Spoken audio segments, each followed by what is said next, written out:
Lisa Tertsch, Hamburg, a home race Yes. of sorts. I mean, you're from 500 kilometers away, right? But you know, this was your first series race was in Hamburg, first podium. True. Good to be here. Good to be here at this stage of the season. Yes. Yeah. I'm excited to race. Coming off the back of Tizilvarush, as I believe it's pronounced, where, to be honest, like even about a week out, I was like, we saw your name on the start list. I was like, nah, it's a placeholder or something. I don't even know if that exists in World Cups. But yeah, just talk us through the thought process there. And I just wanted to get in another race before Hamburg to practice some things. And also there's now a long gap in the calendar, and my gut feeling just said I wanted another race. I was not content with just training, and then having one race and then training for a long time again. And that was the perfect location. And also, to be honest, I just like racing at World Cups. Like, I like the experience. It's a little bit less pressure, and I get to enjoy the whole process a little bit more. I always feel like at the World Championship Series, like, it is high pressure, and I think I can deal well with that. But still, sometimes I also want something a little more fun. Yeah. Cool. So Tizzy was to put into place some things that you'd been working on in training. And get another win on the board.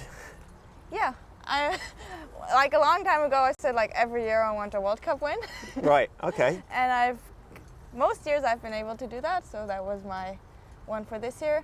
And also that World Cup specifically I heard a lot of good things about, so I just wanted to experience that. And I was like, okay, that was a good chance. No Olympics after, so no. I have some room to play. Totally. And a lake swim, slightly different to this lake over in Tizzy. It's a little tighter. Yeah, but I think it's actually similar because both in Tizzy and here the first buoy comes pretty soon after the start, which is a little bit untypical. So I think it's a little bit similar. There's something in there. Talking myself into it, yeah. So rewinding to 2016 was your first series race. It was here in Hamburg. You were 17 years old. Like, I'm sure it's not exactly fresh in the memory, a lot of races since then, but can you remember like any major takeaways from how that was, and you know, for what is a very intense, you know, it's good big city centre German home racing, and it must have been a huge like experience at that time in your career. Yeah, I remember, well, one, I was just honestly proud to be racing and just sort of happy to be able to participate. There was not much more there. And then I do remember that, like, I think I was pretty far back. I don't even remember how far back, but nowhere near the front. And I was like, wow, like, the elite level is a lot higher, and there's a long way to go. And yeah, I feel like those were my main memories. A little bit overwhelmed by everything. And the tunnel, how did that treat you on the first time around? Were you kind of a bit... I feel like I'm not scared of those kinds of things. I'm no. fine. Yeah, I always say like it's the same for everyone. Like everyone has to get through the tunnel, and everyone has to deal with the cold and the heat and whatever. So I'm always just like, okay, how can I deal best with that condition? Yeah. So something that is good. What about, like we were saying, the city centre course, the people, like even just the sort of negotiating your way to that start line is quite intense, right? There's, you know, you're basically walking barefoot through a massive city centre square with hundreds and hundreds of people. And I feel like over time I've learned to find my quiet ways around the city. Okay. So you learn from every race, but sure, it's there are a lot of people. I also feel like I'm expecting it, so I'm okay with it. Yeah. I'm prepared for it to be loud and for people wanting things, so it's fine. Yeah. So that's something, it very important to you in terms of obviously being super prepared for every kind of eventuality in a race, and taking out as many unknowns as possible in build-ups to races. Is that fair to say? Like you kind of... I like to prepare, that's for sure, but I'm also aware like you can't expect everything, and I also think if you try to prepare for everything, you're going to drive yourself mad. But I think there are always some things that are to be expected, and preparing for those scenarios is important. Like, I don't think it's going to be quiet on Saturday, so. No. One of those, yeah. No. But there's also, you're in the German suit, or are you going to be fully No, I'm not gonna hooded hide. up and just shuffling through the crowd? But yeah, you're obviously a very kind of analytical person, and that. What's your kind of coach situation at the moment? Your coach relationship? Do they very much sort of take your feedback and build from that? How does the Yeah, I would say I have a lot of control over my training process, which I like. I do feel like I'm the one making the decisions, but I also have like some really good advisors and coaches in my corner who I feel like I can always ask for advice, and they give it to me, and it's usually really good advice, so I take it. And yeah, but I really like that kind of like that it's more on a level and you're working together, and the coaches have their area of expertise, but I have my experience of racing and of training, and I have my body and my mind too sometimes. And yeah, so I'm working together with people, but I think I have a little bit more. I don't want to say I do it on my own, but I have more control over the process. Yeah. So the mind for you is as crucial as the body in a lot of ways. Like, yeah, I mean, the mind tells the body what to do, right? And if the mind doesn't want, the body will not do it. Yeah. So I think it's all intertwined. Are these coaches that you've been working with for a very long time? How's the team sort of put itself together? I would say both. Yeah. I have some people that I've been working with for a couple of years now, and also some new inputs. Yeah. And I guess, the people coming on board understand that it's very much a two-way. You know, some athletes presumably just like being told what to do all the time and be a sponge, but from a coach, I can imagine, the feedback you give makes them presumably better coaches and better at coaching you at the same time. That would be nice if I can give something back too, because I get a lot from them. Yeah. So if I can help them with something, that would be nice too. Yeah.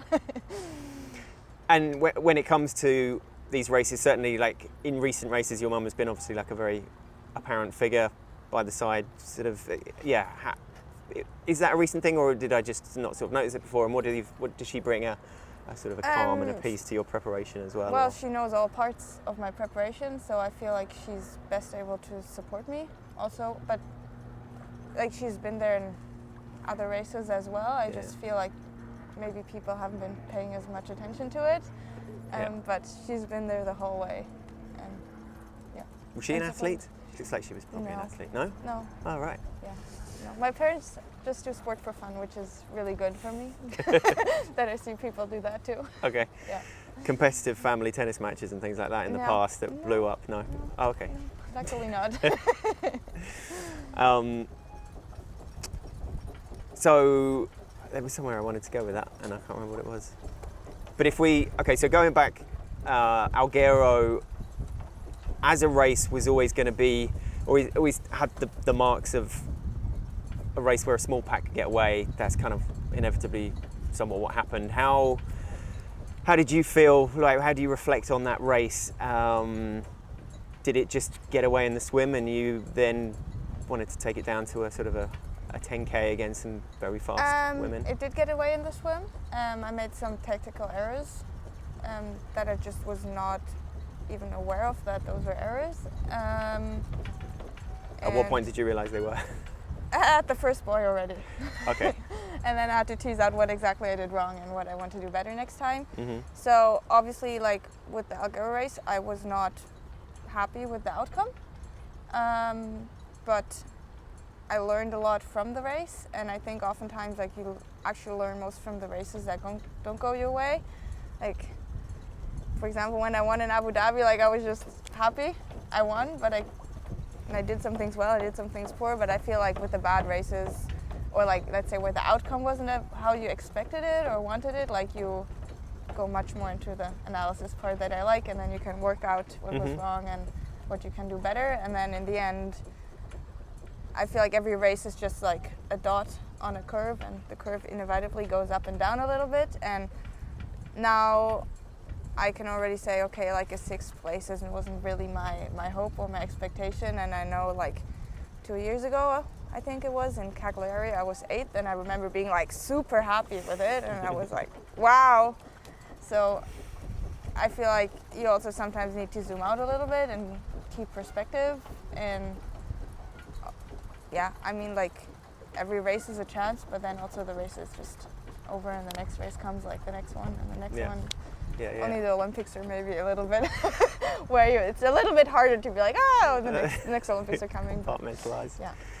So how much do you, like, say post-race, that analysis, do you sort of get some words down, some like initial thoughts? Do you go straight into the data? Do you, do you give it a few days before even thinking about that, or do you want to? No, like I usually put down my thoughts right after the race, also just so they're out of my head. Otherwise I feel like I'm constantly trying to remember what it was. Yeah. Written? Type? Yes. Phone? Written usually. Is there a... If I only have my phone will do, but if I have pen and paper, I will do pen and paper. If I had a good race in the doping control. Plenty of time.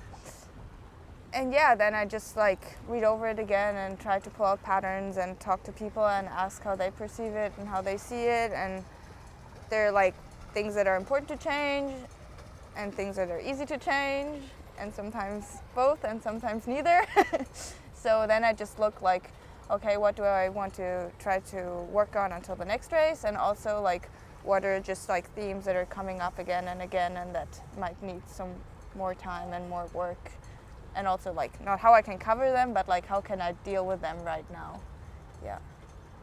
But like I like that like analysis process, like and like thinking about what I can do better, and like then it's fun to look back at the development. It's like, okay, I've done another step and another step and another step, and even if that's not necessarily always reflected, like it's always easy to look at the time in the end, but it doesn't show what happened in the race and like what decisions you made in the race. And sometimes like a small decision can have a really big impact, and sometimes you make a mistake and it doesn't actually change anything.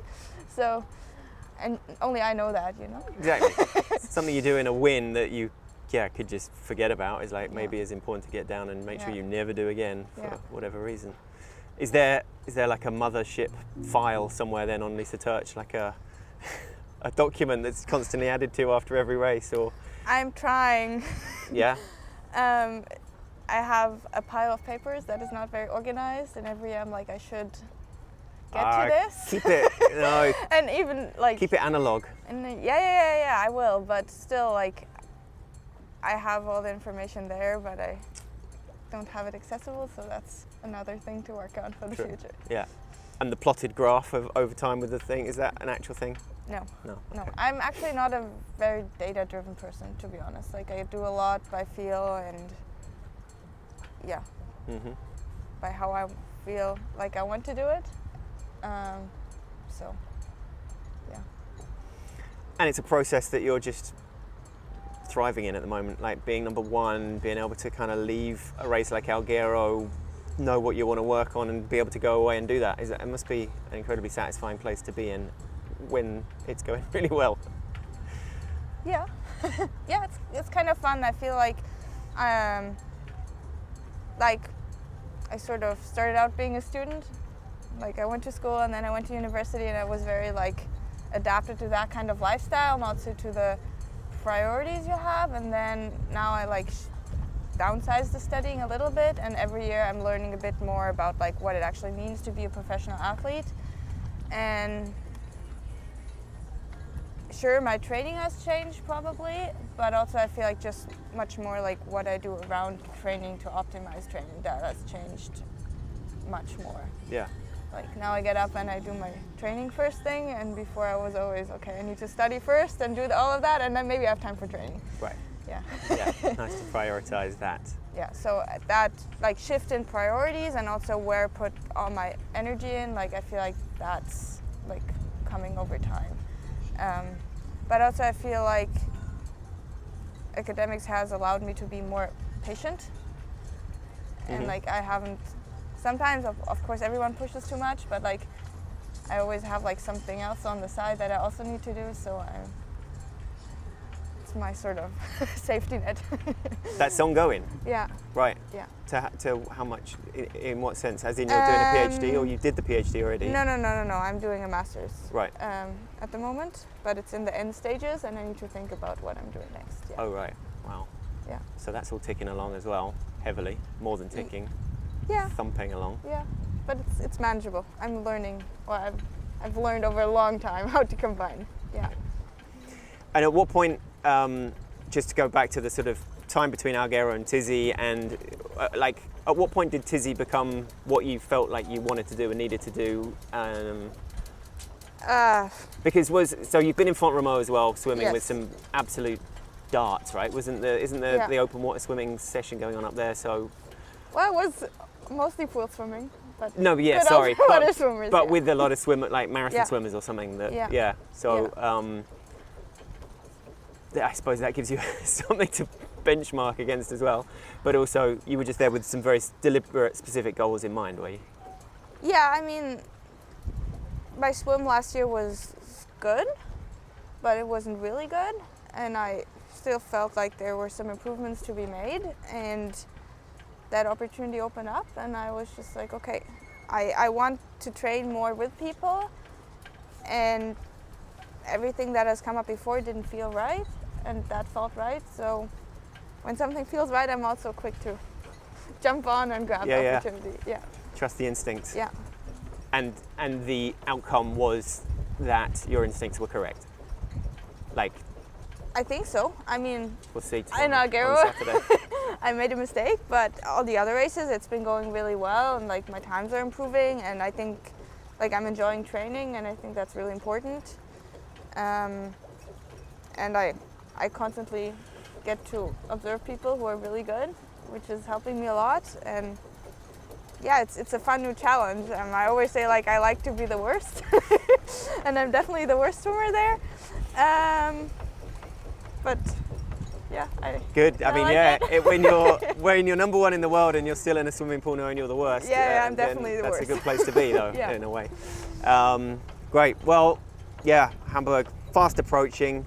There's a relay situation. There's a small matter of a third world title on the relay to consider. That's literally like they pretty much go the top two men and women from the individual. That's the story, right? And then that tends to be how the selection policy goes for that. Yes. So good luck with that.